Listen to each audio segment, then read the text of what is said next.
kind of think about barriers for queer and trans individuals, it really in three layers. You have, the systemic layers, which are, the medical system, the health system itself, the barriers that are built into that. Those barriers are often related to accessing the care that they need. They're related to preventing them from being able to have getting medications that they may need, or getting surgeries that maybe they need. So for example, in the case particularly of transgender individuals, that there are many barriers in terms of medical letters that are required for them to undergo surgeries, psychological evaluations, this idea of regret, that people are going to regret having surgery or taking, gender affirming medications, and that just really hasn't borne out in the literature. Those are all barriers that are placed in front of them, so they're not really able to access the care that in many cases is life-saving for people. So those things are kind of written into the code of healthcare. They're often dictated by health insurance companies in terms of what they will and won't pay for, based on, oftentimes not even based on actual science or data.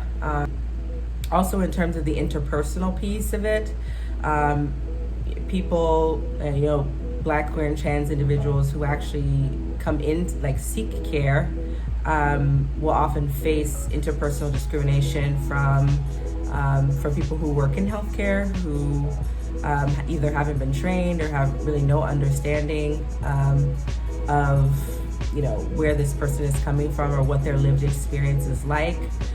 People can also face discrimination and bias from providers, from doctors, from nurses, from really anyone that works within the system that they interact with, and it may come in the form of, glaring stares, or uncomfortable comments, or, dismissal of one's feelings, of one's thoughts, ideas about their own body, in the form of taking patriarchal attitudes as if people don't know what's best for themselves. And I think that kind of relates also to the third barrier, which is really more internalized, where people kind of internalize the stigma that is placed upon them by the external factors, by society, unreasonable standards, in terms of the medical institutions placing these barriers to care. People kind of internalize that as, well, something's wrong with me, or, I really don't want to deal with the system, so I'm just not going to seek care at all. Yeah, so those are kind of the three barriers, and they all kind of interplay with one another.